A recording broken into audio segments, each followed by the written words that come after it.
So BJP లక్ష్యం దేశాన్ని అదే మనకు వాడు ఏమంటాడు నేటికి అంటాడు అస్సాం ఇలా తెలంగాణలో ముఖ్యమంత్రి గెలిస్తే బీసీని ముఖ్యమంత్రి చేస్తా అన్నాడు. ఎవరిని చేసిండు?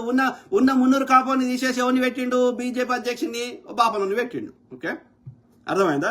సో అట్లనే అస్సాంలో గెలిస్తే బీసీని ముఖ్యమంత్రి చేస్తానని ఒక బాపనని పెట్టిండు, హేమంత్ బిశ్వ శర్మ అంటని. రాజస్థాన్లో గెలిస్తే ఒక బీసీని ముఖ్యమంత్రి చేస్తా అని చెప్పి ఒక బాపనని పెట్టిండు. ఓకే, అర్థమైందా? సో మహారాష్ట్రలో అదే పరిస్థితి. సో ఇది ఇక్కడ వాడు మోడీ అనేటోడు ఆర్య బనియా, తెల్ల తెల్ల తెల్ల తెల్ల తెల్ల బనియా. ఓకే, వాడు ఇది ఆర్యుడు. వాడు వాడు గుజరాత్ ముఖ్యమంత్రి ఉన్నప్పుడు వాడు బీసీ అని రాసుకున్నాడు. ఇది ఆర్య బనియాలది, ఆర్య యొక్క బ్రాహ్మణుల పార్టీ అది. వాడు వచ్చేసి వాడు రాసుకున్న పుస్తకం ఆర్యుడు అంటేనే మీనింగ్ ఏంది? ఇరాన్ పేరు ఆర్య. ఇరాన్కి అర్థమైంది. ఇరాన్ అని ఇప్పుడు పిలుస్తున్నాము, అది ఆర్యాన్, అది ఆర్యుల దేశం. ఆర్యుడు అంటే గొప్పవాడు అని అర్థం. అది అర్థమైందా? సో గుర్రాలు మన దేశంలో ఎక్కడి లేవు. మన దేశంలో ఏనుగులు ఉండే, పులులు ఉండే, సింహాలు ఉండే, గుర్రాలు లేవు. గుర్రాలు ఎక్కడ ఉన్నాయి? కజకిస్తాన్లో ఉన్నాయి. కజకిస్తాన్ ఏడున్నది? ఒకప్పుడు సోవియట్ యూనియన్లో ఉండే. అంతకుముందు ఏడుండే? ఓల్డ్ పర్షియాలు ఉండే. సో ఆవుని దేవునిగా మొక్కేది, ఆవుని మాంసాన్ని, గుర్రాన్ని దేవుని మొక్కేది, గుర్రం మాంసం తినేది ఎక్కడ? అక్కడ తింటారు కజకిస్తాన్లో. రథాలు మన దగ్గర దొరకలే, అదే కజకిస్తాన్ ఆ ఏరియాలు దొరికినాయి ఇప్పటి రథాలు తవ్వితే. మరి వాడు ఎక్కడరా? రామాయణం ఇక్కడిది కాదు, మహాభారతం ఇక్కడిది కాదు. సింధు నదికి ఆవల ఉన్న కల్చర్ వాళ్ళది, సింధు నదికి యువతలో ఉన్న కల్చర్ మనది. సింపుల్. సో బీజేపీ లక్ష్యం దేశ బానిస దేశం చేయాలి అని మోడీ తన అధికారం కోసం ఆర్ఎస్ఎస్కి తాకట్టు పెట్టి, అదే వాడు పైన ఉండాలంటే వాడు ఇట్లా అంచెలు పెట్టి, వర్ణ వ్యవస్థ పెట్టి, కుల వ్యవస్థ పెట్టి మనందరినీ వాడు జుట్లో పెట్టుకోవడానికి ఇదంతా విభజించి పాలించు అనేది ఆ బ్రిటిష్ వాడు అదే చేసిండు, ఈ లంచ కొడుకు అదే చేసిండు. సింపుల్. ఓకే, పొద్దుగా లేస్తే ఒక్క నెత్తి మీద ఏకాన్న పెడితే చెల్లనోళ్ళు, ఏ విషయ పరిజ్ఞానం లేనోళ్ళు ఎంతసేపు ప్రతి అంశం మీద మతం తీసుకొని వస్తారు. మరి హిందువులకి ఇక్కడ పోనీ ముస్లిం షెడ్యూల్ అనుకుందాం, వాడు చెప్పిన ప్రకారం హిందువులకి ఏం చేసిండో చెప్పండి రా నాయన. 80% పైనే ఉన్న హిందువులు ఉన్నారు కదా, ఆ హిందువులకు మోడీలు వచ్చిన కొడుకు 12 ఏళ్ళ నుంచి ఒక్కడి చేసిన మంచి పని చెప్పండి రా. ఆ కాంగ్రెస్ కట్టిన వాటిలలో వాటి ఫలితాలు అనుభవిస్తుంది. నాగార్జున సాగర్ కింద పంటలు పండించుకుంటుంది, శ్రీశైలం కింద పంటలు పండించుకుంటుంది, వైజాగ్ స్టీల్లో పనిచేస్తుంది, ఐఐటీలో చదువుకుంటున్న వాళ్ళు, ఐఐటీలో చదువు చెప్తున్న వాళ్ళు, ఎయిమ్స్లో సూదిప్పించుకుంటున్న వాళ్ళు హిందువులు కాదురా లంచ కొడుక. ఇలా పటాన్చేరులో ఇలా డిఆర్డీఓలో పనిచేస్తున్న వాళ్ళు, డిఆర్డీఎల్లో పనిచేస్తున్న వాళ్ళు, ఈ క్రిసాట్లో పనిచేస్తున్న వాళ్ళు హిందువులు కాదురా బోసిడికే. కాంగ్రెస్ అంట ఏం చేసిందిరా కాంగ్రెస్ బడి కట్టినా, గుడి కట్టినా, ఇంకోటి కట్టినా అలా హిందువులు లేరురా. కాంగ్రెస్ ఉన్న హిందువులు కాదురా. ఎంతమంది ఉన్నారా కాంగ్రెస్ ఎమ్మెల్యేలు? కాంగ్రెస్ లో తీసుకోండి తెలంగాణలో 119 మందిలో ఒక్కడు కూడా ముస్లిం లేడు. బీర్లా ఖానా, కొండా సురేఖ ఖానా, చెప్పండి రా బోసిడికే. మామిడాల యశస్విని ఖానా, రేవంత్ రెడ్డి ఖానా, బోసిడికే లంజా కొడక. కానీ నీ ఆర్ఎస్ఎస్ లో ముస్లిం విభాగం ఉంది, నీ బీజేపీలో ముస్లిం విభాగం ఉంది. గలీజ్ లంజా కూడా పొద్దుగాలేసే ఫేకు. ఒక్క ప్రజా సమస్య మీద చర్చలు ఉండయి. మొలతాడు నేను కట్టుకుంటే ఎందుకు కట్టుకోకపోతేందిరా? పుట్టినప్పుడు నాకు రాంది అది ఈ బాపనోడు నా మీద గుద్దుతా అంటే నేను ఎందుకు తీసుకుంటా బే? నాకు మొలతాడు ఉండడమే మంచిది. అయితే కాళ్ళు పెట్టినట్టు, చేయి పెట్టినట్టు మొలతాడు పెట్టి నాకు అమ్మకాడు యోనిలోకి వెళ్ళి వచ్చినప్పుడే నాకు మొలతాడు ఉండేది. లేకపోతే నీ కులమోని అయితే నాకు నా పిర్ర మీదనో, నా చేయి మీదనో ఈడు శాలోడు, సాకలోడు, మంగళోడు అని ముద్రించి పుట్టేటోని నేను. ఈ 4 ఏళ్ళు పెట్టినప్పుడు, నరాలు పెట్టినప్పుడు, ఇవన్నీ పెట్టినప్పుడు దీని మీద ఒక ముద్ర వేసేటోడు కదా. వీడు హిందువు, వీడు ముస్లిము, వీడు ఇంకోటి అని ఎండ కొడితే ఒక కులం మీదనో ఒక మతం మీద కొడతావు అదిరా బోసిడికే అన్నప్పుడు ప్రకృతి మనకు డిఫరెన్షియేట్ చేయనప్పుడు నువ్వు ఓడరా మీద మాకు ఈ ముద్రలు రుద్దడానికి? మీకోటి ఇచ్చిండ్రా బ్రాహ్మణానికి అధికారం? నేను మొలతాడు కట్టుకుంటే ఎందుకు కట్టుకోకపోతే నీకేం సంబంధం రా బోసిడికే? ఆలోచన జరుగుతున్నారు. అంటే వానికి ప్రజా సమస్యల మీద చర్చలు ఉండొద్దు లంజకొడుకి. వీడి దోపే నుంచి ప్రజల దృష్టి మరల్చాలి. సింపుల్. అంటే ఇవి చెప్పిన ఈ కుట్రలన్నీ వర్క్ కాకపోతే ఏం చేస్తావు? బాంబులు పెట్టాలి, ముస్లింల మీద రుద్దేయాలి. ఇన్వెస్టిగేషన్ చేయి. దేశంలోకి 200 కేజీల ఆర్డీఎక్స్ ఎందుకు వచ్చిందో చెప్పు ప్రజలకి. బోసుడికే నువ్వే కదా అధికారంలో ఉంది. రాకుండా ఆపాల్సింది నువ్వు. ఒకవేళ బై మిస్టేక్లు వస్తే దాన్ని విచారణ చేసి దోషులకు శిక్ష వేయాల్సింది నువ్వు. ఏం చేసినావు? మళ్ళీ ఇప్పటివరకు ఎన్నెళ్ళ ఇది పుల్వామా దాడి జరిగి ఎవరిని శిక్షలు వేసినావు? బోసుడికే. మరి ఎందుకున్నది సిబిఐ? బంకనాకున్నదా? రోహింగ్యాల పేరు చెప్పి వానికి ప్రతిపక్ష పార్టీల ఓట్లు చెల్లకుండా చేయాలి, లేకపోతే మీకు అనుకూలంగా ఫేక్ ఓట్లు యాడ్ చేసుకోవాలి. నీ బతుకు దానికి ఎన్నికలు ఎందుకు రా బోసుడికే. Itluri Sujan hi sir, hi madam. Rani Jhansi hi brother, hi sister. ఎవరు అర్జున్ అన్నా మీరు సూపర్ అన్న. Thank you to all my brothers sisters. We need to fight, we need to make people understand. Okay, వాడు మోసం చేసి ఎన్ని ఏళ్ళు గెలుస్తాడో గెలవని, కానీ ప్రజలు ఇక విసిగి వేసారిపోతే ఇక ప్రజలు ఇక ఆయుధాలు పట్టుకొని రోడ్ల మీదకి వస్తారు. జంజీ ఉద్యమాలు అయితే ఒక నేపాల్ అయినట్టు, ఒక బంగ్లాదేశ్ అయినట్టు, ఒక శ్రీలంకలో అయినట్టు ఆ రోజు దూరం లేదు. ఏం చెప్తాడో శని బ్రాపంలో అని చెప్పడుకు. ఓకే, కానీ మనం ప్రజల్ని చైతన్యం చేయాల్సిన అవసరం ఉంది, వాస్తవాలు చెప్పాల్సిన అవసరం ఉంది. ఈ సంకర జాతులని ముండలకి సరైన గుణపాఠం చెప్పాల్సిన అవసరం ఉంది. Okay, we don't tolerate non sense. అరే అది ఏముందిరా అయ్యా, నువ్వు చేసింది చెప్పుకో, నచ్చినోడు ఓటేస్తాడు, నీకు 5 ఏళ్ళు ఇస్తాడు, నువ్వు మంచిగా చేస్తే నీకు మళ్ళీ ఇంకో అవకాశం ఇస్తాడు, నువ్వు మంచిగా చేయకపోతే ఇంకోనికి ఇస్తాడు. ఏముంది అలా పెద్ద విషయం ఏముంది? నువ్వు కాపాడుకుంటా, నువ్వు దోసుకున్నదంతా నీకు అర్రల త్వరలు దాచిపెడతా అంటే ఒకప్పుడు ఒక విరాజమిల్లినటువంటి రాజ్యాలు ఇలా మట్టిలో కలిసిపోయి తవి నాకు వస్తున్నాయి. రాజులు లేవు, రాజ్యాలు లేవు, అని వీకినాయి. ఇలా ఏ సామ్రాజ్యమైనా తీయండి, తవినా కొద్దీ వాళ్ళ కాలక్రమేణా ఏమవుతుంది, ఎవడు వాడకపోతే దాన్ని మెయింటైన్ చేయకపోతే, లేకపోతే ఏదైనా తుఫాన్లో, భూకంపాలో, పెను ప్రమాదాలు, ఉల్కలో ఏదైనా పడ్డప్పుడు ఏమవుతుంది, అదంతా మట్టిలో కలిసిపోతుంది. ఎప్పుడన్నా మళ్ళీ కొత్త జనరేషన్ వచ్చి మళ్ళీ తవ్వడం స్టార్ట్ చేస్తే అవన్నీ దొరుకుతున్నాయి. మరి యాడికి పోయిందిరా వాడు కూడా రోజు ప్రజల్ని ఉరిదీసినోడు, రాజులు వాని యొక్క దేశ సంపద అంతా తీసుకొని రాజభోగాలు అనుభవించినోడు ఏదది? వాడు ఎత్తుకోండి చచ్చిపోయేటప్పుడు. వాడు భూమిలోనే కలిసిండు, అది భూమిలోనే కలిసింది, అంతా భూమిదే.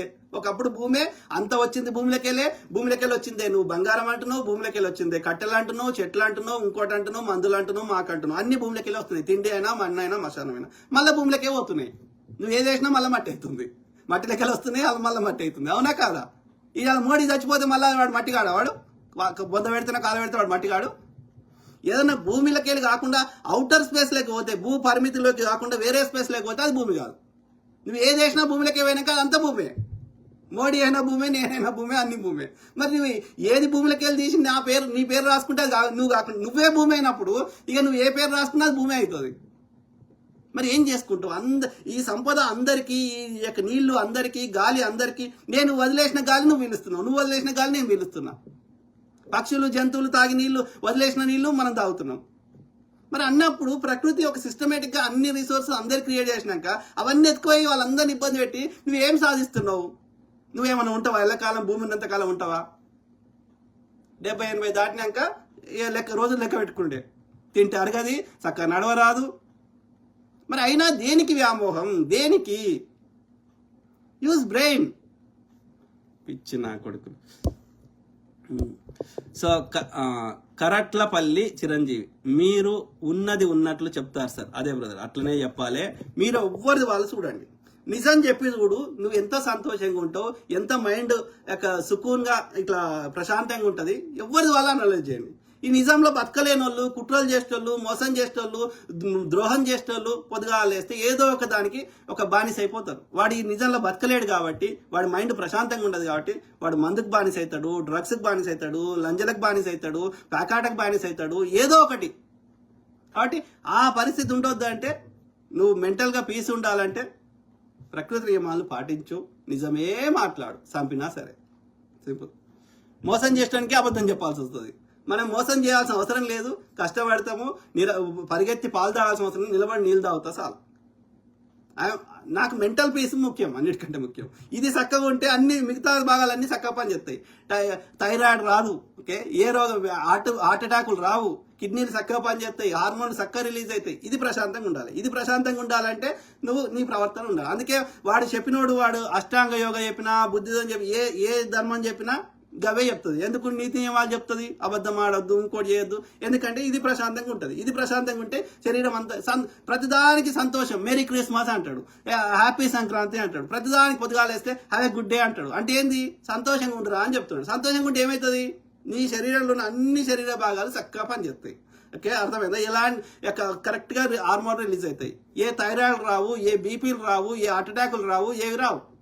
కొంచెం తిండి ఒక హెల్తీ ఫుడ్ తింటూ వాకింగ్ చేస్తూ ఈ మైండ్ని ప్రశాంతంగా ఉంచుకుంటే. అందుకే వాడు అష్టాంగ యోగా చెప్పినోడు వాడు ఆసనాలు ఒక్కటి చెప్పలేదు, ఆసనాలు ఒక్కటే చెప్పిండు, ఆసనాలు ఫిజికల్ యాక్టివిటీ చెప్పిండు. అది కాకుండా 100 చెప్పిండు వాడు.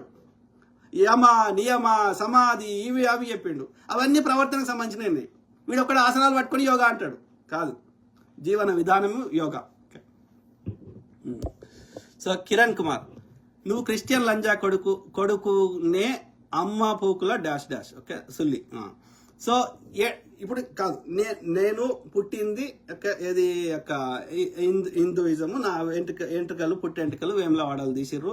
మా అమ్మ నాయన నా చెల్లెళ్ళు అందరూ హార్డ్ కోరు. ఇప్పుడు నువ్వు ఏదైతే అంటారో ఇంట్లో చిన్న గుడి లాంటిది ఉన్నది ఉంటాయి ప్రతి ఇంట్లో, హిందువుల ఇంట్లో.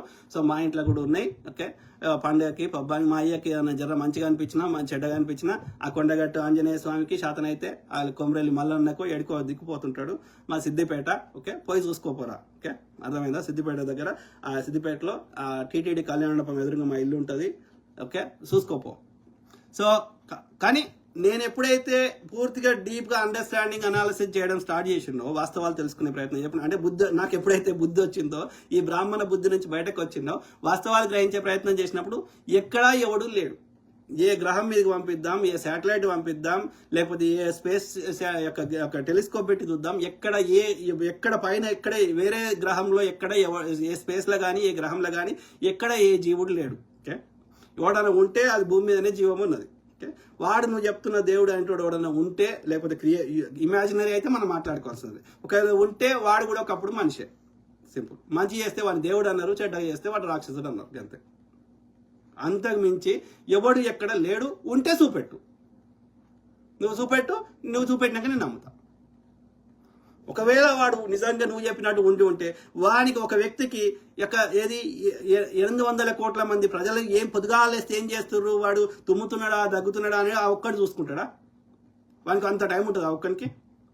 మళ్ళా ఇవి కాకుండా పాము ఏం చేస్తుంది, తేలేం చేస్తుంది, 1,00,000 కోట్ల సముద్రం అడుగున ఉన్నటువంటి చిన్న పురుగే అమీబా ఏం చేస్తుంది, ఇవన్నీ ఒక మనిషి చూస్తాడా? సాధ్యమాది?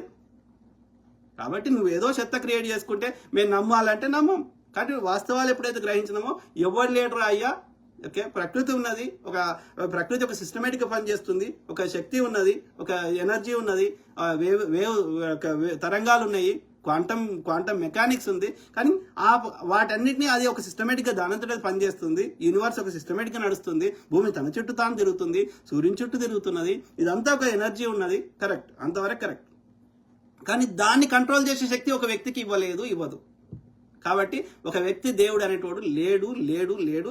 ఎవ్వడికి ఈ ప్రజలందరినీ ఎట్లా కంట్రోల్ చేయాలి, వాళ్ళందరి దగ్గర ఎట్లా పైసలు వసూలు చేసుకోవాలి అని ప్రతి ఒక్కడు ఒక దుకాణం తెలుసుకున్నాడు. అంతే. ప్రజలందరూ యొక్క అద్భుతమైన శక్తి ఉంది, వాడు చెప్తే ఇట్లా అంటే వాడు వింటారని, ఒక నియమాలు పాటిస్తారని, వాడు సంపాదించిన 10 రూపాయలు 5-10 రూపాయలు దానం చేస్తారని, అట్లా ప్రతి ఒక్కడు ఒక దుకాణం తెలుసుకున్నాడు. కానీ యాక్చువల్ ఇంటెన్షన్ ఆఫ్ మతం ఏంటంటే ఒక జీవన విధానం. బుద్ధుడు ఎక్కడ చెప్పలేదే అద్భుతాలు చెప్పలేదే, గురునానక్ గారు ఎక్కడ అద్భుతాలు చెప్పలేదే. ఒక జీవన విధానం, కొన్ని విలువలతో బతికితే ఈ ఉన్నదానికంటే ఉన్నతంగా బతుకుతామని మతాలు పుట్టుకొచ్చినాయి. అంతకు మించి అద్భుతాలు జరుగుతాయి, అలా పైసలే వేయాలి, ఇదంతా non sense. So Kiran Kumar,